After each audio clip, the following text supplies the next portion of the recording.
Puluhan motor ojek online yang parkir sembarangan di kawasan Pluit diangkut petugas. Pemilik motor kocar-kacir menyelamatkan kendaraan mereka.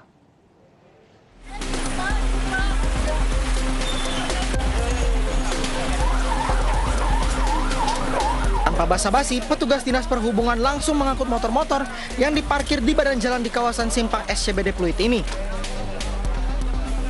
Pemilik motor yang sebagian besar adalah ojek online kocar-kacir berupaya menyelamatkan kendaraan mereka. Eko, salah satu ojek online yang motornya terjaring razia, mengaku sudah sering parkir di atas trotoar. Oh, motornya emang di mana tadi? Ini sini, dari sana saya pindahin ke sini. Kan sini biasanya nggak kena. Nggak ada undang-undang kemarin itu, nggak dibilangin di sini. Ini motornya, abang motornya kena? Hah? Abang motornya kena? Itu. Keangkat? Iya. Cuma kalau trotoar nggak boleh parkir motor? Nggak tahu. Kan kemarin nggak dibilangin daerah sini. Dalam operasi ini, 37 unit sepeda motor diangkut petugas. Nantinya Dinas Perhubungan bekerja sama dengan kepolisian terkait sanksi tilang atas pelanggaran ini. Kita lakukan adalah pengangkutan kendaraannya, terus kita pindahkan dia ke tempat yang aman. Yang aman adalah di kantor Unit Perhubungan Jakarta Utara. Setelah itu kita serahkan kepada teman-teman kepolisian selaku yang punya kewenangan untuk melakukan sebuah penegakan hukum di transportasi kendaraan pribadi. Dalam hal ini adalah roda 2. Sehingga nanti kita serahkan ke kepolisian yang melakukan tilang sesuai dengan Undang-Undang 22 tahun 2009. Para pemilik motor yang ingin mengambil kendaraannya dapat mendatangi kantor Dinas Perhubungan setempat.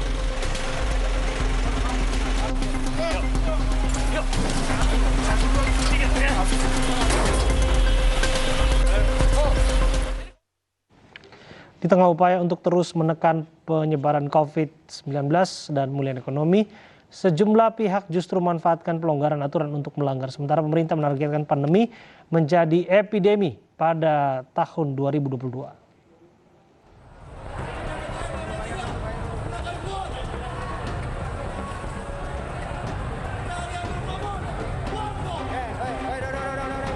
Satu demi satu kasus pelanggaran protokol kesehatan terjadi pasca PPKM mulai dilonggarkan. Kasus kerumunan dan pelanggaran protokol kesehatan yang dilakukan pihak Cafe Holy Wings Kemang, Jakarta Selatan kini tengah diproses hukum. Setelah ditutup dan dibekukan oleh Satgas Penanganan COVID-19 DKI Jakarta, Polda Metro Jaya menaikkan kasus pelanggaran Holy Wings dari penyelidikan menjadi penyidikan. 5 orang diperiksa, 4 orang diantaranya adalah pihak manajemen dan pengelola kafe, serta 1 orang saksi yang berada di lokasi. Status kelimanya masih sebagai saksi.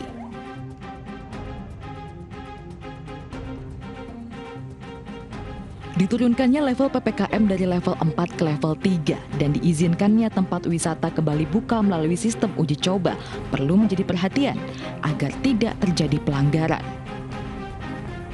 Hal ini berlaku di Pantai Pangandaran, Jawa Barat. 3 hari setelah dibuka, Pantai Pangandaran langsung didatangi pengunjung dari berbagai daerah. Kami kan warga merasa jenuh di rumah, karena aturan PPKM terus diperpanjang. Kemudian juga warga juga kan istilahnya butuh berekreasi, butuh refreshing gitu. Kasus harian COVID-19 di Indonesia saat ini berangsur turun. Tentu ini adalah hal baik, mengingat pada Juli 2021 lalu kasus aktif harian dan kematian Indonesia melonjak pesat.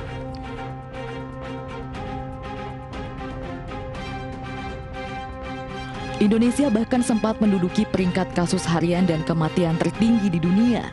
Kondisi dan situasi yang tengah membaik saat ini bukan berarti keleluasaan melanggar aturan, sebagaimana peringatan yang disampaikan Presiden Joko Widodo. COVID ini tidak mungkin hilang secara total. Yang bisa kita adalah mengendalikan, ini penting. Statement ini penting sekali, supaya tidak terjadi euforia yang berlebihan, senang-senang yang berlebihan. Pemerintah juga menargetkan pandemi COVID-19 di tanah air bisa segera menjadi epidemi, bahkan endemi, setidaknya pada 2022. Hal itu bisa terrealisasi jika transisi ke epidemi dapat terlaksana dengan baik.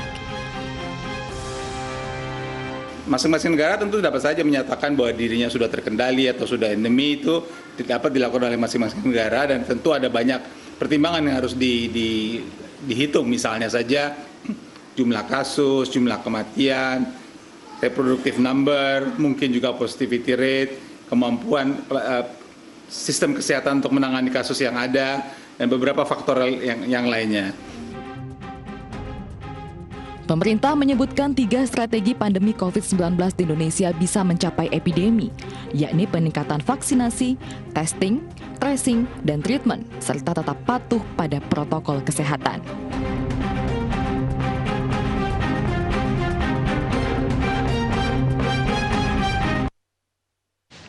Kepala daerah seakan tak pernah jera. Bupati Banjarnegara yang kerap menuai kontroversi akhirnya tersandung kasus korupsi.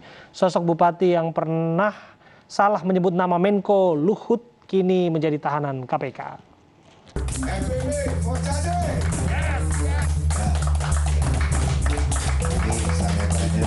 Aksi potong rambut ini dilakukan oleh Forum Banjarnegara Bersatu pasca Bupati Budi Sarwono ditangkap KPK atas dugaan kasus korupsi. Potong rambut ini sebagai bentuk rasa syukur atas ditangkapnya sosok yang kerap diduga memotong kesejahteraan warga Banjarnegara, Budi Sarwono. Pasalnya sejak berkuasa, Bupati Budi menganut sistem tender yang dinilai kerap merugikan pihak swasta dan tidak transparan.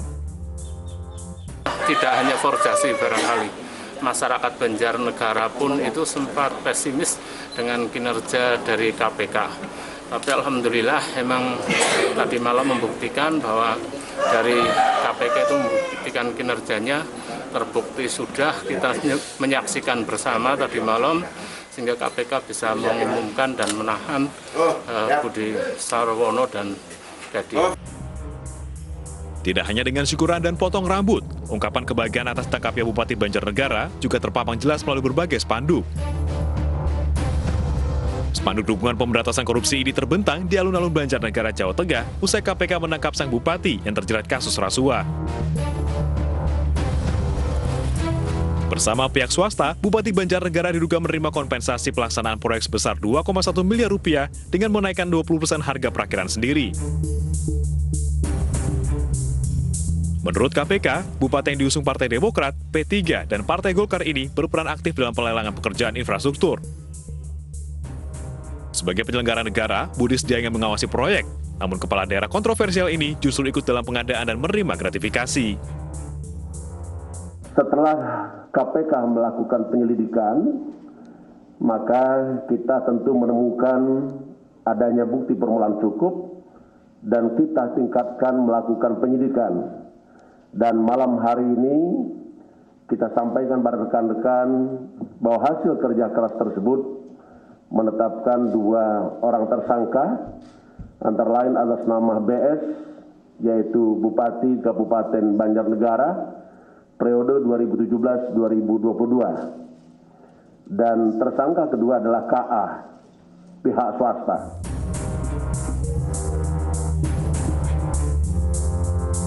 Menyusul penangkapan ini, Gubernur Jawa Tengah Ganjar Pranowo memastikan kegiatan pemerintah di Kabupaten Banjarnegara tidak terganggu. Ganjar juga berharap tidak ada lagi korupsi di kalangan bupati. Hanya minta yang pertama, pemerintah tidak boleh terganggu, terus layani masyarakat dengan baik, kumpulkan seluruh OPD. Saya mengingatkan kembali, dan saya tidak akan pernah bosan seperti saya melakukan pelantikan waktu itu. Reformasi birokrasinya, jaga integritasnya, nggak ada lagi cerita-cerita soal pungli, soal korupsi, ya, soal hadiah-hadiah yang diberikan kepada pejabat, dan mudah-mudahan menjadi pembelajaran untuk semuanya, dan insya Allah besok atau lusa saya akan ke sana. Sebelum terjerat korupsi, Bupati Budi kerap dikenal sebagai sosok yang kontroversial. Salah satu yang paling menyita perhatian adalah saat dirinya salah menyebut nama Menko Marves Luhut Binsar Panjaitan menjadi penjahit. Mohon maaf, kemarin saya menyebutkan Pak Panjaitan karena saya kurang hafal, namanya panjang sekali.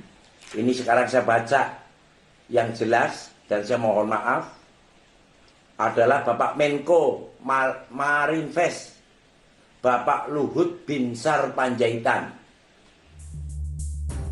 Tidak hanya kasus salah sebut nama, Bupati Budi juga pernah viral lantaran memamerkan slip gajinya dan mengeluhkan penghasilannya yang kecil. Bahkan, pria yang akrab disapa Wing Chin ini memposting slip gajinya di media sosial hingga menjadi perbincangan publik. Berarti secara tidak langsung dengan gaji kecil seperti ini, Bapak menganggap kepala daerah berpotensi untuk... Oh pasti harus itu, bukan potensi, harus korupsi, paham nggak? Kalau gajinya... Oh iya mas, gitu, paham nggak? Kini atas ulahnya, Budi terancam pidana paling singkat 4 tahun penjara dengan denda maksimal 1 miliar rupiah.